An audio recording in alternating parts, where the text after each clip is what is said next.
तो मूवी शुरू होती है जहाँ पर हमें आज से 20,000 साल पहले का टाइम दिखाया जाता है, जहाँ पर हमें यूरोप के लोग दिखाए जाते हैं। इनमें से एक कबीले के सरदार का नाम दाओ होता है। वो सर्दियों का खाना इकट्ठा करने के लिए अपने कबीले वालों के साथ शिकार पर आता है। अब इनके सामने बड़े बड़े जंगली भैंसों का एक झुंड था। वो तमाम लोग इन जंगली भैंसों पर हमला कर देते हैं। अब हमें दिखाया जाता है कि एक जंगली भैंसा दाओ के बेटे कीड़ा की तरफ दौड़ने लगता है। दाओ अपने बेटे से कहता है कि उसके रास्ते से हट जाओ, लेकिन वो डर गया था। वो उसे देखकर भागने लगता है, लेकिन वो जंगली सांड कीड़ा को अपने एक सींग में फंसा लेता है। अब दाओ अपने बेटे को बचाने के लिए उस सांड पर एक स्पीयर फेंकता है, लेकिन उसका उस पर कोई असर नहीं होता और वो दाओ के बेटे कीड़ा को ले जाकर एक खाई से नीचे फेंक देता है। अब सीन शिफ्ट होता है फ्लैशबैक में, जहाँ पर हमें एक हफ्ते पहले का टाइम दिखाया जाता है, जहाँ पर हमें दाओ का कबीला दिखाया जाता है जो कि सर्दियों का खाना इकट्ठा करने के लिए शिकार पर जाने की तैयारियां कर रहे होते हैं। और वहाँ पर दाओ की बीवी उससे कहती है कि तुम कीड़ा को शिकार पर नहीं लेकर जाओ, क्योंकि अभी वो इन सब चीजों के लिए तैयार नहीं है। जिस पर दाओ अपनी वाइफ से कहता है कि अभी ये सर्दियों का वक्त है, सभी इस वक्त शिकार पर निकल चुके हैं और हमें भी शिकार पर जाना ही होगा। अगर हम शिकार पर नहीं गए तो हमें भूखा ही मरना पड़ेगा और यही सही वक्त है जहाँ पर कीड़ा को खुद को साबित करना होगा। और अगले ही दिन कबीले के तमाम लोग अपने सफर के लिए निकल पड़ते हैं। काफी दिनों तक सफर करने के बाद ये एक ऐसी जगह पर पहुंचते हैं जहाँ पर इनके पूर्वजों ने बड़े बड़े पत्थरों की मदद से एक स्ट्रक्चर बनाया था। जब दाओ के कबीले वाले उस स्ट्रक्चर के पास ही खड़े होते हैं, तभी सामने से एक और कबीले वाले जो कि शिकार करने आए थे वो वहां पर पहुंच जाते हैं। अब ये दोनों कबीलों के लोग रात को मिलकर खाना खाते हैं और अगले ही दिन अपने अपने शिकार पर निकल पड़ते हैं। ये रास्ता बहुत ज्यादा खतरनाक था और इनके कई पूर्वजों ने इसी रास्ते पर अपनी जान गंवाई थी और इसी याद में उन्होंने वहां पर बड़े बड़े पत्थरों की मदद से वो स्ट्रक्चर बनाया था। काफी देर चलने के बाद इन्हें एक जंगली सुअर नजर आता है और वो एक भाले की मदद से उसे जख्मी कर देते हैं। अब कबीले के सरदार अपने बेटे से कहते हैं कि इस जंगली सुअर की जान तुम लोगे, लेकिन कीड़ा उस मासूम जानवर की जान नहीं ले पाता। और तभी दाओ अपने बेटे से खंजर छीनकर उस सुअर को मार देते हैं और अपने बेटे कीड़ा से कहते हैं कि तुम इतने बुज़दिल हो सकते हो, मुझे तो पता ही नहीं था। वो अपने बेटे को बताता है कि यहाँ पर सिर्फ ताकतवर ही जिंदा रहता है और यही जंगल का कानून है। जब रात को ये सब अपने शिकार को खा रहे होते हैं कि तभी इन पर एक शेर हमला करके इनमें से एक आदमी को अपने साथ ले जाता है। सुबह होते ही ये तमाम लोग उस आदमी की याद में भी वहाँ पर पत्थरों की मदद से एक छोटा सा स्ट्रक्चर बना देते हैं। इस सब के बाद वो दोबारा से अपने सफर पर निकल पड़ते हैं, लेकिन बहुत गहरे जंगलों से गुजरने के बाद भी उन्हें कोई शिकार नहीं मिलता। अब वो कबीले वाले अपनी रात गुजारने के लिए गुफा का सहारा लेते हैं। वहाँ पर दाओ अपने बेटे के हाथों पर एक तारों का टैटू बना देता है और उसे बताता है कि ऐसे तारे तुम्हें रात को आसमान में दिखेंगे जिन्हें फॉलो करके तुम अपने घर तक पहुंच सकते हो। गाइस, मैं आपको बता दूं कि ये एक टाइप का नक्शा होता है जिसे फॉलो करके वो अपने घर तक पहुंच सकते थे। अब सुबह होते ही दाओ और उसके कबीले वाले दोबारा से शिकार की तलाश में निकल पड़ते हैं, जहां पर इन्हें कुछ जंगली भैंसों के पैरों के निशान मिलते हैं। इन्हें देखने के बाद कबीले के तमाम लोग बहुत ज्यादा खुश हो जाते हैं। अब वो तमाम लोग छुपके से उन जंगली भैंसों पर हमला कर देते हैं और यही वो लम्हा होता है जब एक जंगली भैंसे की वजह से दाओ के बेटे की मौत हो जाती है। और अब सीन शिफ्ट हो जाता है प्रेजेंट टाइम में, जहाँ पर जब वो जंगली भैंसा दाओ के बेटे को पहाड़ी से नीचे फेंक देता है तो हमें पता चलता है कि वो नीचे नहीं गिरता बल्कि एक चट्टान की मदद से लटका होता है।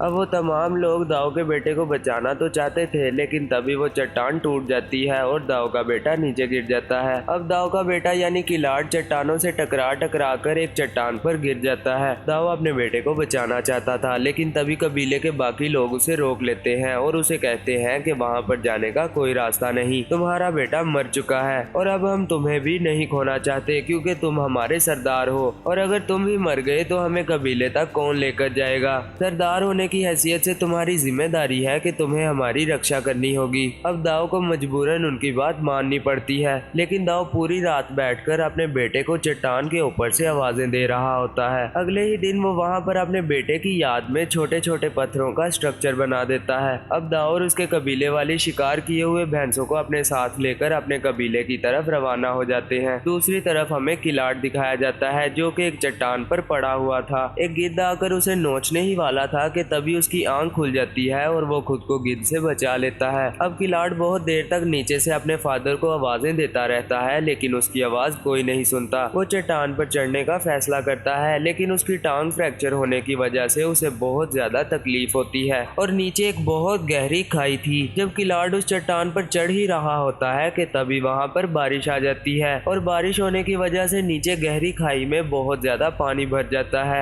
और जैसे ही उस चट्टान पर चढ़ते हुए किलाड़ का हाथ फिसलता है तो वो उस पानी में गिर जाता है, लेकिन वो मरता नहीं बल्कि बच जाता है। और जब वो चट्टान के ऊपर आता है तो अपने नाम का स्ट्रक्चर देखकर वो समझ जाता है कि उसके फादर और उसके कबीले वाले उसे छोड़कर चले गए हैं। इस सब के बाद कीड़ा अपनी पूरी रात एक सूखे हुए दरख्त पर गुजारता है और जब सुबह होती है तो कीड़ा पानी पीने एक नदी के किनारे जाता है, जहाँ पर कुछ भेड़िए उस पर हमला कर देते हैं। वो भागता भागता उसी दरख्त के पास जाता है, लेकिन तब तक एक भेड़िया उसकी टांग को पकड़ चुका था। वो अपनी जेब से एक चाकू निकालकर उस भेड़िए को मारता है और फौरन से दरख्त पर चढ़ जाता है। अब वो पूरी रात उसी दरख्त पर गुजारता है और वो भेड़िए भी पूरी रात किलाड़ के नीचे आने का वेट करते हैं। अब सुबह होते ही सारे भेड़िए चले जाते हैं सिवाय एक के, जिसे के किलाड़ ने कल जख्मी किया था। किलाड़ नीचे उतरकर एक भाला बनाता है और उस भेड़िए को मारने ही वाला होता है कि तभी किलाड़ को उस भेड़िए पर तरस आ जाता है। अब वो उस वुल्फ को उठाकर उसी गुफा में आ जाता है जहाँ पर उस रात वो और उसके कबीले वाले रुके थे। वहाँ पर पहुंचकर किलाड़ पानी की मदद से उस भेड़िए के जख्म को साफ करता है। अब सुबह होते ही किलाड़ अपने जख्म पर लगाने के लिए जड़ी बूटियां ढूंढने लगता है। जब उसे वो जड़ी बूटियां मिल जाती हैं तो वो उन्हें लेकर दोबारा से गुफा में आ जाता है। जब किलाड़ उस गुफा में बैठकर पानी पी रहा होता है कि तभी वो वुल्फ किलाड़ की तरफ बहुत गुस्से से देखता है और किलाड़ को पता चल जाता है कि उसे भी भूख लगी है। और जब किलाड़ पानी देने के लिए उस भेड़िए की तरफ बढ़ता है तो वो उसे देखकर और भी गुस्से हो जाता है, जिस पर किलाड़ उस भेड़िए से कहता है कि मैं तुम्हें नुकसान नहीं पहुंचाऊंगा। अब वो भेड़िया पानी पीने लगता है। थोड़ी ही देर बाद जो कीड़े किलाड़ खा रहा होता है वो उनमें से थोड़े से कीड़े उस भेड़िए को भी दे देता है और यूं ही इन दोनों के दरमियान एक रिश्ता बन जाता है। जब रात को किलाड़ अपने हाथों की तरफ देखता है तो उसे वही अपने फादर का बनाया हुआ टैटू नजर आता है, जिसे देखने के बाद जब वो आसमान की तरफ देखता है तो उसे वही तारों का स्ट्रक्चर आसमान में भी नजर आता है। और सुबह होते ही किलाड़ उस भेड़िए से कहता है कि मुझे अपने घर वापस जाना होगा और तुम भी अपने घर वापस चले जाओ। ये कहकर किलाड़ वहाँ से चला जाता है, लेकिन वो भेड़िया किलाड़ का पीछा कर रहा था। किलाड़ उस भेड़िए को बहुत डराता है, लेकिन वो उसका पीछा करना नहीं छोड़ रहा था। थोड़ा ही चलने के बाद किलाड़ को अपने सामने कुछ जंगली सुअर नजर आते हैं, जिन्हें देखने के बाद वो भेड़िया उन पर हमला कर देता है, लेकिन वो उनमें से किसी का भी शिकार नहीं कर पाता, जिसे देखने के बाद किलाड़ समझ जाता है कि उसे भूख लगी है। और जो कीड़े किलाड़ के पास होते हैं वो दोबारा से उनमें से कुछ कीड़े भेड़िए को दे देता है और ये पहली बार होता है कि भेड़िया किलाड़ के हाथों से खाना खा रहा था। इस सब के बाद इन दोनों में एक गहरी दोस्ती हो जाती है। अब थोड़ी ही देर बाद वो भेड़िया एक खरगोश का शिकार करता है, जिसे कि ये दोनों मिलकर खाते हैं, जिसके बाद ये दोनों सो जाते हैं और सुबह होते ही वो भेड़िया कीड़ा को चाट चाट कर उसे जगा देता है, जिस पर कीड़ा उस भेड़िए से कहता है कि तुमसे कितनी बदबू आ रही है। अब वो जबरदस्ती उस भेड़िए को उठाकर नदी में फेंक देता है, जिसके बाद ये दोनों मिलकर नहाते हैं। नहाने के बाद वो भेड़िया कीड़ा और अपने लिए एक मछली भी पकड़ता है, जिसे कि वो दोनों बाद में मिलकर खाते हैं। अब वो दोनों मिलकर शिकार करते हैं, जिस पर कीड़ा उस भेड़िए का नाम रखता है अल्फा।